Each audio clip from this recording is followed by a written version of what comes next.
ಇಲ್ಲ. ಉದಾಹರಣೆಗೆ ಚಪ್ಪಲಿ ಎಸೆದಿದ್ದಾರೆ ಅನ್ನೋದು, ಕಲ್ಲು ಎಸೆದಿದ್ದಾರೆ ಅನ್ನೋದು ಏನೇ ಆದರೂ ಅದರಲ್ಲಿ ಯಾರೂ ಕೂಡ ಸಮರ್ಥನೆ ಮಾಡ್ತಿಲ್ಲ, ತಪ್ಪು. ಆದರೆ ಡಿ ಕೆ ಶಿ ಅವರಿಗೆ ನನ್ನ ಮುಖ್ಯಮಂತ್ರಿಗಳು ನನ್ನ ಆಗ್ರಹ ಇರೋದು, ಒಂದು ರೂಲಿಂಗ್ ಪಾರ್ಟಿಯಲ್ಲಿ ಇರುವವರು ನೀವು, ರೂಲಿಂಗ್ ಪಾರ್ಟಿಯಲ್ಲಿರುವಂಥ ಶಾಸಕ ಒಬ್ಬ ಪ್ರಚೋದನೆಗೆ ಅವಕಾಶ ಮಾಡಿಕೊಟ್ಟು ಕಾರ್ ಮೇಲೆ ನಿಂತು ಈ ತೊಡೆ ತಟ್ಟಿ ನಮ್ಮ ತೋಳು ತಟ್ಟುಕೊಂಡು ಬನ್ನಿ ಅಂತೇಳಿ ಸವಾಲು ಹಾಕುವಂಥ ವ್ಯವಸ್ಥೆಗಳನ್ನು ರೂಲಿಂಗ್ ಪಾರ್ಟಿಯ ಶಾಸಕರೇ ಮಾಡಿದರೆ, ಇನ್ನು ನೀವು ಗೂಂಡಾಗಿರಿಯನ್ನು ನಿಯಂತ್ರಣ ಮಾಡ್ತೇನೆ ಅಂತ ಏನು ಹೇಳ್ತೀರಿ, ಹೇಗೆ ಹೇಳ್ತೀರಿ ಅನ್ನೋದು ನಮ್ಮಲ್ಲಿರುವಂಥ ಚರ್ಚೆ. ಕನಿಷ್ಠ ನಿಮ್ಮ ಶಾಸಕರನ್ನ ಕರೆದು ಬುದ್ಧಿಯಾದರೂ ಹೇಳಬೇಕಲ್ಲ. ಈಗ ಇಂಥ ಪ್ರಕ್ರಿಯೆಗಳು ಯಾಕೆ ಪ್ರಾರಂಭ ಆಗ್ತದೆ ಕೇಳಿದರೆ, ಹಾಗಾದರೆ ಇಡೀ ರಾಜ್ಯದಾದ್ಯಂತ ನೀವು ಇದೇ ರೀತಿ ಮಾಡ್ತೀರಾ? ಯಾರ ಮೇಲೆ ಬಂಧನ ಮಾಡಿದ್ರಿ, ಯಾರ ಮೇಲೆ ಬಂಧನ ಮಾಡಿದ್ರಿ ಕೇಳಿದರೆ ಅದನ್ನು ವಿರೋಧ ಮಾಡಿದವ್ರ ಮೇಲೆ ಬಂಧನ ಮಾಡಿದ್ರಿ ಅಂತ ಹೇಳಿದ್ವಿ. ಆ ಪ್ರಚೋದನೆ ಕೊಟ್ಟವರು ಯಾರು? ಅದು ಕೇವಲ ಈಗ ಸ್ವಯಂ ಪ್ರೇರಿತರಾಗಿ ಕೇಸನ್ನು JDSನ BJP ಕಾರ್ಯಕರ್ತರ ಮೇಲೆ ನೀವು ಹಾಕ್ತೀರಿ, ಸ್ವಯಂ ಪ್ರೇರಿತರಾಗಿ. ಯಾರೂ ದೂರು ಕೊಟ್ಟಿಲ್ಲ ನನಗೆ ಗೊತ್ತಿರುವಂತೆ. ಆದರೆ ಅದಕ್ಕೆ ಪ್ರಚೋದನೆ ಕೊಟ್ಟಂಥ ಶಾಸಕರ ಬಗ್ಗೆ ನಿಮ್ಮ ಕ್ರಮ ಏನು? ಈಗ ಗ್ರಾಮಾಂತರಗಳು ಮಾತಾಡುವಾಗ ದೂರು ಕೊಟ್ಟರೆ ಮಾಡ್ತೇವೆ, ನೀವೀಗ BJP ಮತ್ತು JDSನ ಕಾರ್ಯಕರ್ತರ ಮೇಲೆ ಕೇಸ್ ಮಾಡಿದ್ರಲ್ಲ, ದೂರು ಕೊಟ್ಟು ಮಾಡಿದ್ದ. ಹಾಗಾಗಿ ಒಂದು ರಾಜಧರ್ಮವನ್ನು ರಾಜಕೀಯ ಪಕ್ಷದ, ಅದರಲ್ಲೂ ಗ್ರಾಮಾಂತರಿಗಳು ಅನುಸರಿಸಬೇಕು. ಹಿಂದಿನ ಪರಮೇಶ್ವರರು ವೈಚಾರಿಕವಾಗಿ ನಮಗೆ ಅಭಿಪ್ರಾಯ ಭೇದಗಳು ಇರ್ಬೋದು. 500 ಕಡೆ RSS ಪಥ ಸಂಚಲನ ಆಗಿದೆ, ಎಲ್ಲೂ ಕೂಡ ಗೊಂದಲ ಆಗಿಲ್ಲ, ಗಲಾಟೆ ಆಗಿಲ್ಲ, ಶಾಂತಿಯುತವಾಗಿ ನಡೆದಿದೆ ಅಂತೇಳಿ ವಿಧಾನಸಭೆಯಲ್ಲಿ ಅವರು ಪತ್ರಿಕೆಯನ್ನು ಕೊಡ್ತಾರೆ.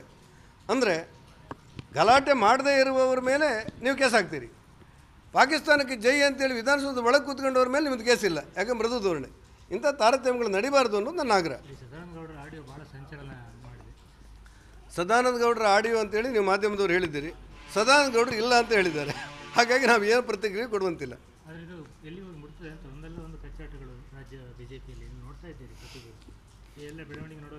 ಈಗ ಅಡ್ಡ ಮತದಾನವೂ ಸೇರಿದಂತೆ ಅನೇಕ ಪ್ರಕರಣಗಳಲ್ಲಿ ಸಣ್ಣ ಪುಟ್ಟ ಸಮಸ್ಯೆ ಇದ್ದದ್ದು ಹೌದು. ಸಕಾಲದಲ್ಲಿ ಎಲ್ಲ ವರದಿಯನ್ನು ಕೇಂದ್ರ ನಾಯಕತ್ವ ತರಿಸ್ಕೊಂಡಿದೆ. ಭಾಳ ಗಟ್ಟಿಯಾಗಿ ನಿಂತುಕೊಂಡು ಏನು ಮಾಡಬೇಕು ಅದನ್ನು ಅದು ಮಾಡುತ್ತೆ.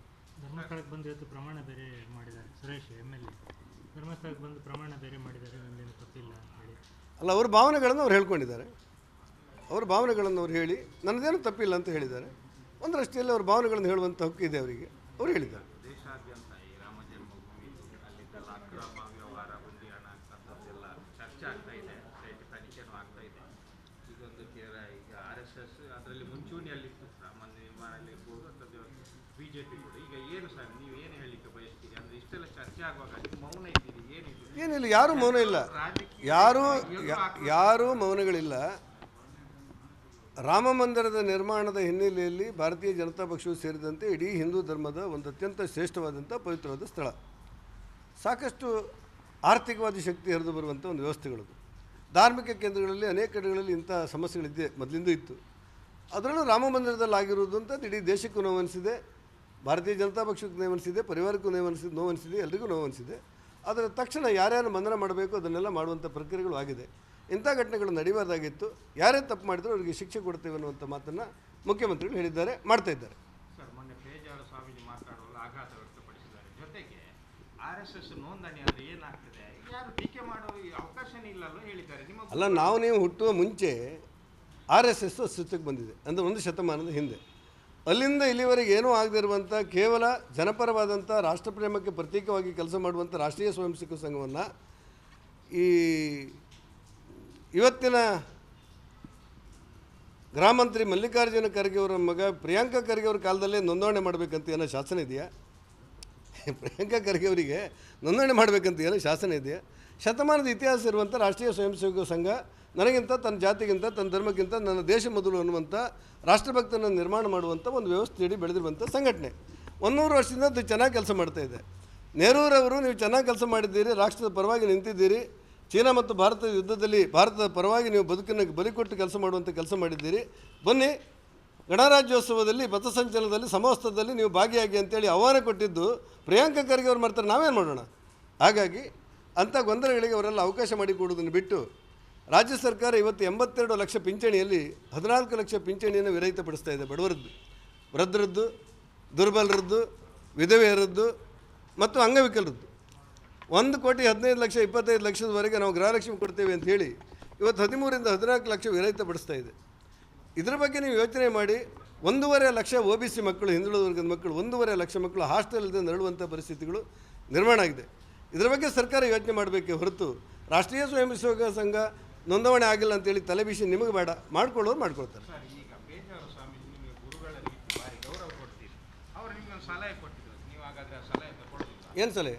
ಇದು ರಿಜಿಸ್ಟರ್ ಮಾಡಿದ್ರೆ ಸಮಸ್ಯೆ ಇಲ್ಲಲ್ಲ, ಯಾರು ಟೀಕೆ ಮಾಡೋದಿಲ್ಲ ಅಲ್ವಾ ಹೇಳಿ. ಯಾರು? ಹೇಳಿದ್ರು ಪೇಜಾವರ ಶ್ರೀಗಳು ಯಾವಾಗ? ಮೊನ್ನೆ ನಮ್ಮ ಹತ್ರನೇ ಹೇಳಿ. ಏನಂತ ಸಂಘ ನೋಂದಣಿ ಆದರೆ ಟೀಕೆಗೆ ಅವಕಾಶ ಇಲ್ಲ. ಗೊತ್ತಿಲ್ಲ. ಪೇಜಾವರ ಶ್ರೀಗಳು ಏನು ಹೇಳಿದ್ದಾರೋ ನೀವೇನು ಕೇಳಿದ್ದಾರೋ ಗೊತ್ತಿಲ್ಲ, ನೋಡಿ ಉತ್ತರ ಕೊಡ್ತಾರೆ.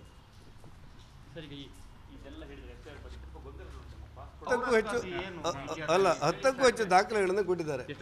10ಕ್ಕೂ ಹೆಚ್ಚು ದಾಖಲೆಗಳನ್ನು ಅವರ ಊರ್ಜಿತ ದಾಖಲೆಗಳನ್ನು ಕೊಟ್ಟಿದ್ದಾರೆ. ಅದೆಲ್ಲವನ್ನು ಗಮನಿಸ್ತಾರೆ. ಉದಾಹರಣೆಗೆ ನಾವು 90% ಈಗಾಗಲೇ ಒಂದು ದಾಖಲೆ ಅಡಿ ತಗೊಂಡು ಬಂದೇವೆ, 10% ಮಾತ್ರ ಪರಿಶೀಲನೆ. ಅದು ಯಾವುದೂ ಅಲ್ಲ. ಒಂದು ಮನೆಗೆ ಹೋದಾಗ ಆ ಮನೆಯಲ್ಲಿರುವಂಥ ಎಲ್ಲರಿಗೂ ಕೂಡ ಪ್ರಪತ್ರಗಳನ್ನು ಕೊಟ್ಟು ಇದನ್ನು ತುಂಬಿಸಿ ನಮಗೆ ಕೊಡಿ ಅಂತೇಳಿ BLO ಮೂಲಕ ಮಾಡಿರ್ತಾರೆ. BLO ಅವರು ಏನು ಟ್ರೈನಿಂಗ್ ಕೊಟ್ಟದ್ದು ಕಡಿಮೆ ಆಗದಿದ್ದರೆ ಟ್ರೈನಿಂಗನ್ನು ಚುನಾವಣಾ ಆಯೋಗ ಕೊಡುತ್ತೆ. ಅದನ್ನು ನೋಡಲಿಕ್ಕೆ BLO 2 ರಾಜಕೀಯ ಪಕ್ಷದ ಪ್ರತಿನಿಧಿಗಳಿರ್ತಾರೆ. ಉದಾಹರಣೆಗೆ ಒಂದು ಮನೆಯಲ್ಲಿ 10 ಜನ ಇದ್ದರೆ 10 ಜನರಿಗೂ ಕೂಡ ನೋಡಿಸಿಕೊಡ್ತಾರೆ. ಅವರೆಲ್ಲರೂ ಕೂಡ ಅದನ್ನು ತುಂಬಿಸಿ ವಾಪಸ್ ಕೊಡ್ತಾರೆ. ಆ ವಾಪಸ್ ಕೊಟ್ಟಿದ್ದರಲ್ಲಿ ಚುನಾವಣಾ ಎಲ್ಲ ದಾಖಲೆಗಳನ್ನು ಗಮನ ಇಟ್ಕೊಂಡು ಹೆಚ್ಚಾಗಿ ವಂಶವೃಕ್ಷವೇ ಅದರ ದಾಖಲೆಗಳು, ಅದನ್ನು ನೋಡಿ ಅವ್ರ ಹಿಂದೆ ಯಾರು, ಅವ್ರ ತಂದೆ ಯಾರು, ಇದನ್ನೆಲ್ಲವನ್ನು ಗಮನದಲ್ಲಿ ಇಟ್ಟುಕೊಂಡು ಅದು ಚುನಾವಣೆಯ ಅಧಿಕೃತ ಪಟ್ಟಿಯನ್ನು ಪ್ರಕಟಿಸ್ತಾರೆ. ಆನಂತರ ಕೂಡ ಆಕ್ಷೇಪಕ್ಕೆ ಅವಕಾಶಗಳಿರ್ತದೆ. ಒಟ್ಟಾರೆ ಈ SIRನಲ್ಲಿ ನೈಜವಾದಂಥ ಭಾರತೀಯನಿಗೆ ಮತದಾನದಿಂದ ವಂಚಿತರಾಗುವಂಥ ಅವಕಾಶಗಳಿಲ್ಲ. ವಿದೇಶದಲ್ಲಿ ಬಂದು ನಾನು ಓಟ್ ಹಾಕ್ತೇನೆ ಅನ್ನೋರಿಗಿರುವಂಥ ಅವಕಾಶವನ್ನು ತಪ್ಪಿಸೋದು ಇದ್ರ ಗುರಿ. ಏನೇ ಸಂಘರ್ಷಗಳಾದರೂ ಕೂಡ ಇದರಲ್ಲಿ ನೈಜ ಭಾರತೀಯನಿಗೆ ತೊಂದರೆ ಆಗದಿರುವಂತೆ ಚುನಾವಣಾ ಆಯೋಗ ನೋಡಿಕೊಳ್ಳುತ್ತೆ. ನ್ಯೂಸ್ ಫಸ್ಟ್ ನಿರ್ಭೀತಿಯಿಂದ ನಿಮ್ಮ ಪರವಾಗಿ.